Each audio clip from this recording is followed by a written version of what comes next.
In 1821, Michael Faraday built the first electric motor in history. He didn't need a factory, a workshop, or a team of engineers. He needed three things: a battery, a magnet, and a piece of wire. And here's what almost nobody tells you. He wasn't even trying to build a motor when he did it.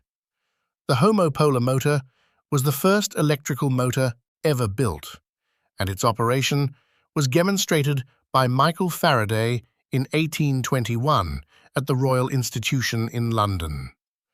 Today, if you search for how to make a motor using only a few basic components, you'll find modern versions of Faraday's original idea everywhere. But the story behind this incredibly simple machine is much stranger than most tutorials suggest. And that's what we're going to explore. In this video, you're going to build your own DIY electric motor using a battery, a neodymium magnet, a screw, and a short piece of bare copper wire. It's essentially a modern battery magnet wire motor, and it takes about 5 minutes to put together. It costs almost nothing, and when that wire starts spinning, you're going to feel something shift. Because you won't just be watching a cool trick or another simple motor tutorial, you'll be recreating one of the most important electric motor experiments in history. And by the end, I'm going to explain something about what's actually moving inside that wire that most tutorial videos completely skip. It's genuinely weird. Let's start with the history, because the history is too good to skip. In 1820, Danish physicist Hans Christian Ørsted demonstrated that an electric current flowing through a wire produces a magnetic field capable of deflecting a nearby compass needle, thereby revealing the intimate connection between electricity and magnetism. That was the spark. Electricity and magnetism weren't separate things. They were connected. The whole scientific world was buzzing. Soon after Ørsted's discovery, Humphrey Davy and British scientist William Hyde Wollaston tried, but failed, to design an electric motor. They were smart men. They had access to some of the best laboratories in England, and they couldn't crack it. Faraday could. And here's the part that makes the story almost absurd. He wasn't trying to. He was writing a literature review. A journal editor had asked him to read through all the new work on electromagnetism and summarize it. So Faraday started recreating other scientists' experiments to understand them better. And during one of those experiments, he made a wire rotate continuously around a magnet. He looked at what he'd done and realized nobody had ever done that before. The first electric motor in history was essentially a byproduct of writing a summary article. Today, you may hear the device described simply as a Faraday motor, or more specifically, as the Michael Faraday motor, although the technical term is Homopolar motor. Now, who was this man? Because Faraday's background makes this even more remarkable. He was born into poverty. His father was a blacksmith who was often too ill to work. Faraday once recalled being given a single piece of bread to last an entire week. He left school at 14 to become a bookbinder's apprentice. No university, no formal training in mathematics or physics. He taught himself science by reading the books he was paid to bind. And yet he's the one who figured it out. Faraday's motor proved for the first time that electrical energy could be converted into motion through magnetism, leading to a whole class of ultra-simple motors called homopolar motors. That principle, electricity becoming movement, is the foundation behind electric motors everywhere today. But here's something worth holding on to as we get into the build. Faraday built a working motor with no mathematical framework to explain why it worked. The Lorentz force law, which is more easily used to explain the machine's behavior, was discovered 30 years after Faraday's death. He saw the rotation. He knew it was real. He just couldn't tell you in precise physical terms why it was happening. Engineers were using a device that physics couldn't fully describe for decades. We'll come back to that. Because the real explanation for what's moving inside your motor is something almost nobody talks about, and it's the most interesting part of this whole thing. First, let's build it. If you've ever wanted to know how to make a motor at home, it's difficult to imagine a simpler version than this. In fact, this is often described as the simplest electric motor you can build. Here's what you need. A single AA or AAA battery, 1.5 volts, nothing special. A neodymium magnet, the small round disc kind, roughly 10 to 15 millimeters across.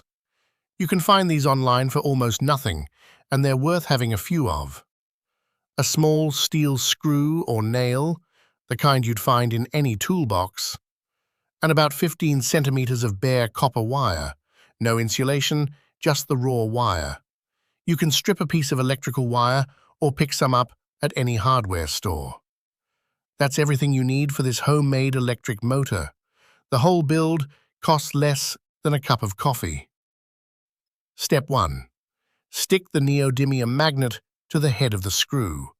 The magnet grabs the steel and holds itself there. You don't need glue, you don't need tape. The magnetic attraction does the work. Step 2. Place the screw, point up, against the negative terminal of the battery, the flat bottom end. The magnet holds the whole assembly against the battery. The screw hangs down below the magnet, and the magnet sits flush against the battery's negative pole. The whole thing balances there on its own. Step 3. Take your wire and bend it into a loose curve or a gentle spiral, something that can reach from the top of the battery down to the side of the magnet. Hold one end of the wire against the positive terminal at the top of the battery. Just press it there with your finger. Step 4. Touch the other end of the wire to the outer edge of the magnet. The wire spins. That's it. That's the motor. No gears, no pistons, no complicated assembly. Just current, a magnet, and a wire that suddenly decides it has somewhere to be. That's why this little physics experiment is so satisfying. You can actually see electrical energy becoming mechanical movement right in front of you. If you want to make your DIY electric motor more dramatic, bend the wire into a spiral or a heart shape before you touch it to the magnet. The shape doesn't change the physics. It just makes the spinning more visible and, honestly, a lot more satisfying to watch. Two magnets stacked together will also increase the speed noticeably. One important note: don't leave this running for more than a minute or two at a time. The circuit draws a solid current, and the battery will drain fast. The wire and magnet will also get warm. Run it, enjoy it, then disconnect. Now, why does it work? This is where our Homopolar motor explained section begins, and where this simple build becomes much more interesting than it looks. Here's the simple version. Current flows from the positive terminal of the battery down through the wire, into the magnet, through the screw, and back up into the negative terminal of the battery. That's the circuit. While that current is flowing through the wire, it's sitting inside a magnetic field. The field from the neodymium magnet. And when a current-carrying wire sits in a magnetic field, something happens. The magnetic field pushes on the wire sideways. Not forward, not backward, sideways, perpendicular to both the direction of the current and the direction of the field. That sideways push is what makes the wire rotate. The motor operates on the Lorentz force, where charged particles in the current experience a force perpendicular to both the direction of current flow and the magnetic field, resulting in torque that drives rotation. The analogy that actually helps is to imagine the wire as a kayak sitting in a river. The current flowing through it is your paddle. The magnetic field is the river itself. The combination of those two things pushes you sideways, and you start moving in a circle. You're not being pushed from outside. The force is built into the interaction between the current and the field.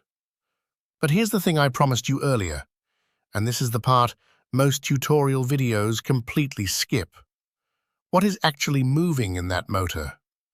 When you look at the spinning wire, you think, the wire is moving. And yes, it is. But the wire isn't what's being pushed directly. What's being pushed is the electrons inside the wire. When current flows through a conductor sitting in a magnetic field, each individual moving electron experiences that sideways Lorentz force. The electrons get deflected sideways, perpendicular to the direction they're traveling. They push against the wire's atomic structure from the inside, and the whole wire rotates as a result. You're not applying force to the wire from the outside. The wire is being driven by forces happening at the subatomic level, inside the metal itself.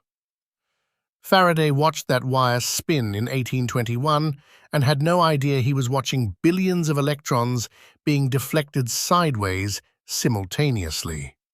He saw the rotation.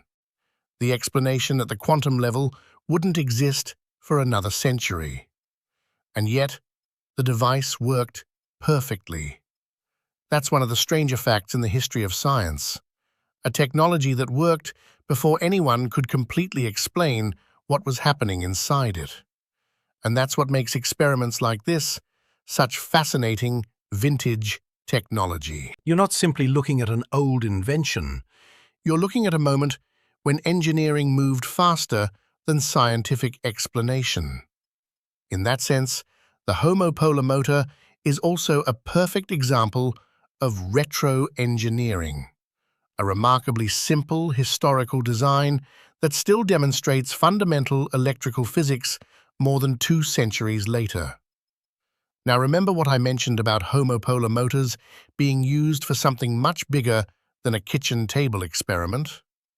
Previous studies have shown that superconducting homopolar motors are well suited to Navy propulsion systems due to their inherent low noise generation, high power density, and efficiency. The U.S. Navy has been developing superconducting homopolar motors for ship applications since 1969, and a successful at-sea demonstration of the first motor was achieved in the early 1980s. The Office of Naval Research awarded a contract for the detailed design, fabrication, and factory testing of a full-scale superconducting DC homopolar motor for ship propulsion.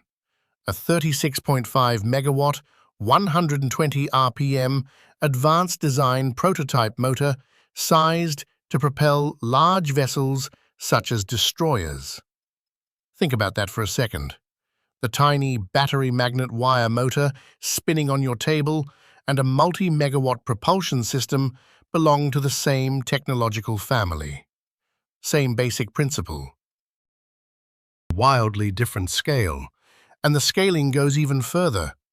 In the 1950s, a supersized homopolar generator was built for the Australian National University that could supply up to 2 million amperes of current and was used for over 20 years. The battery wire magnet motor you just built produces a fraction of a single amp. The same fundamental physics, scaled up, produces the kind of current that could vaporize most materials it touches. Faraday's little experiment with a cup of mercury and a magnet, because the original version used liquid mercury as the conductor, not a solid wire touching a magnet, which is actually a modern simplification, seeded all of it. Even though it had no practical application at the time, Faraday's invention was the first step in the evolution of the electric motor, and other scientists quickly made improvements on it.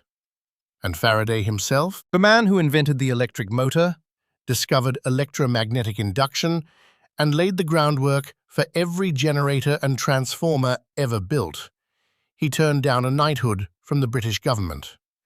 He turned down the presidency of the Royal Society. Twice. His reason, reportedly, was that he wanted to remain plain Mr. Faraday. He thought titles made men care too much about status and not enough about the work. The man who started the electrical age didn't want credit for it. He just wanted to keep experimenting. So here's where we land. In 1821, a self-taught bookbinder's apprentice who grew up in poverty accidentally built the first electric motor in history while writing a literature review. He used 3 components. He had no mathematical framework to explain what he'd done. His own mentor accused him of plagiarism and used institutional power to block him from following up on his own discovery for years. And the device he built that day, in its modern form, with a battery, a neodymium magnet, a screw and copper wire, you just built on your table in 5 minutes. This wasn't just another electric motor experiment. It was the beginning of an entirely new technological age. The same physics that spins that little wire is what can drive enormously powerful electrical machines. The same force acting on electrons inside your copper wire is what Faraday watched and couldn't explain, and what took generations of physicists to understand more completely. You built the simplest electric motor ever made, and now you know exactly why it works, where it came from, and where it ended up. So, if someone asks you how to make a motor with almost nothing, you now know the answer. A battery, a magnet, a screw, a piece of copper wire, and an idea that goes all the way back to Michael Faraday. If you want to go deeper into forgotten inventions, vintage technology, and retro engineering like this, the kind of stories where one strange physics experiment in a small room changes everything, subscribe, because that's exactly what this channel is for. And if you built this homemade electric motor yourself, drop a comment below telling me what shape you bent your wire into. I want to see what you made. There's another video on this channel about a different experiment that Faraday ran 10 years after this one. The discovery that flipped the motor into a generator and made long-distance electrical power possible. That one is even stranger. It's right there when you're ready.